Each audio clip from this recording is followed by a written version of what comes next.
గిన్నిబావి HP petrol bunk నందు కారులో diesel కొట్టించగా అందులో నీరు కలిసినట్లు బాధితుడు డ్యాగం రాజేందర్ తెలిపారు. బాధితుని వివరాల ప్రకారం గిన్నిబావి హెచ్పీ పెట్రోల్ బంక్ లో డ్యాగం రాజేందర్ 16/4/2024 రోజున 4,000 రూపాయల డీజిల్ కియా కారులో కొట్టించడం జరిగింది. తర్వాతి రోజున వరంగల్ వెళ్తూ ఉండగా కారు కొంత ట్రబుల్ ఇచ్చిందని, అనంతరం 2 రోజుల తర్వాత మరలా హన్మకొండకి పని నిమిత్తం వెళ్తూ ఉండగా కారు చాలా ప్రాబ్లం ఇవ్వడంతో షోరూమ్ వాళ్ళకి ఫోన్ చేస్తే షోరూమ్ కి కారు తీసుకురావాలని తెలపడంతో కారుని వరంగల్లోని షోరూమ్ కి తీసుకెళ్లడం జరిగిందని, 3 రోజుల అనంతరం కారు రిపేర్ చేసి డీజిల్లో నీరు కలిసినట్లు షోరూమ్ వారు రిపోర్ట్ ఇవ్వడం జరిగిందన్నారు. ఆ రిపోర్ట్ ను కారులో ఉన్న డీజిల్ ని తీసుకొని వెళ్లి పెట్రోల్ బంక్ వారిని అడగడం జరిగిందన్నారు. డీజిల్ లో వాటర్ కలిసిందో లేదో చెక్ చేయమంటే తాము చెక్ చేయమని, తమకు సంబంధం లేదని పెట్రోల్ బంక్ సిబ్బంది అంటున్నారని ఈ సందర్భంగా బాధితుడు వాపోయాడు.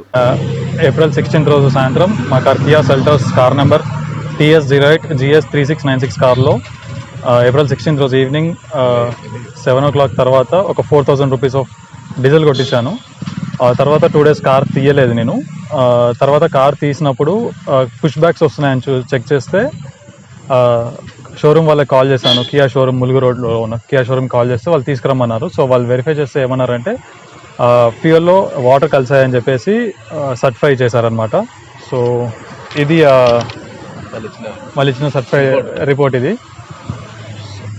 సో మళ్ళీ దాన్ని రిపేర్ చేసుకొని 2 days కార్ షోరూమ్లో ఉందన్నమాట. దాన్ని రిపేర్ చేసుకొని వచ్చి పెట్రోల్ పంప్ దగ్గర అడుగుదామని చెప్పేసి వచ్చామన్నమాట.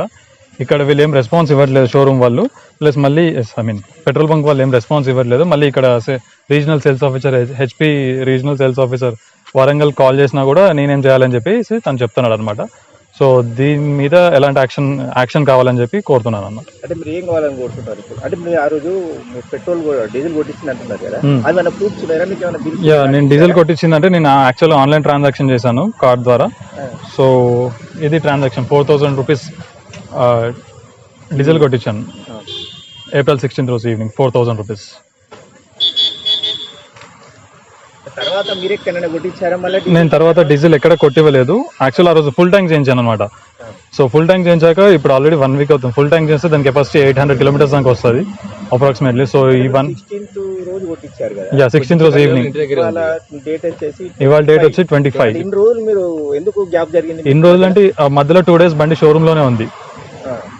మిగతా 5 days లో యాక్చువల్ గా పెళ్లి మ్యారేజ్ ఉందన్నమాట. సో పక్కకి పెట్టాను కార్, అంతా వైట్ కలర్ కార్ కదా అని చెప్పేసి 2 days ఇంటి దగ్గరే ఉంది. ఒక 1 day తీసేసరికి అలా పుష్ బ్యాక్స్ వస్తున్నాయని చెప్పేసి దాన్ని వెరిఫై చేసి షోరూమ్కి తీసుకెళ్ళి అక్కడ చెక్ చేయించి అక్కడ 2 days అయిందనమాట షోరూంలో. వాళ్ళు అదంతా డీజిల్ అంతా తీసేసి మళ్ళీ ఎక్స్ట్రా డీజిల్ పెట్టేసి అక్కడ ఒక 10,000 దాకా కాస్ట్ అయింది షోరూంలో. మళ్ళీ ఇప్పుడు ఇక్కడ పోయించుకున్న 4,000 రూపీస్ ఆఫ్ డీజిల్ అది కూడా వేస్ట్ అనమాట. సో అన్ని డబుల్ ఎక్స్పెన్సెస్ అవుతున్నాయి అనమాట. సో ఇప్పుడు ద మెయిన్ ఆబ్జెక్టివ్ ఏంటంటే దాన్ని వెరిఫై చేసి అసలు వాటర్ కలుస్తున్నాయో లేవో చెక్ చేసి నెక్స్ట్ ఎవరికైనా ఈ ప్రాబ్లం రాకుండా చూడాలనేదే మెయిన్ ఆబ్జెక్టివ్. మరిన్ని అప్డేట్స్ కోసం మా ఛానల్ని సబ్స్క్రైబ్ చేయండి.